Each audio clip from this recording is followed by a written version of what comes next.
O'tiring.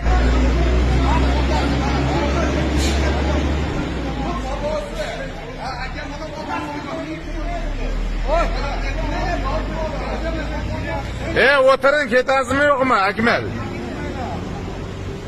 Mana qizni nobud bo'lgan qizni otasi, mana bu kuyov, o'sha kuyov. Shu qizni o'limiga sababchi bo'lgan bola mana shu bo'ladi. Oqin Shermamatov. Mana shu u odam, bu uni otasi. O'tiring. Qanaqa odam, siz nima bunday qilyapsiz? Hayla, yo'lingiz ochiq. Shuncha odam bor, mana ichki ishlar yo'l patrul xizmati bor. Nima qarab o'tiribsiz? Haydang. To'sib qo'ygan bo'lsa to'q qo'yilmaydi.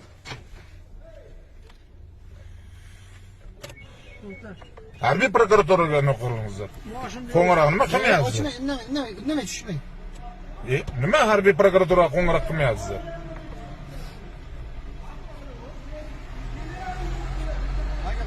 Kesin. Ketmayman ichiga. Berdim hujjatimni. Ketmayman ichiga.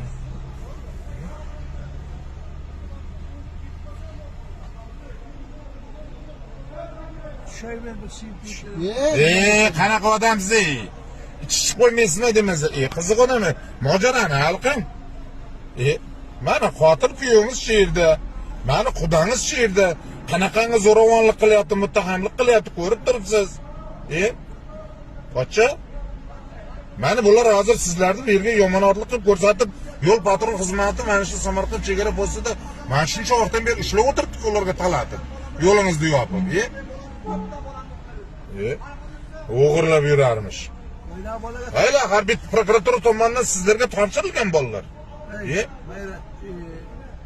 Qiziq ekansizlar.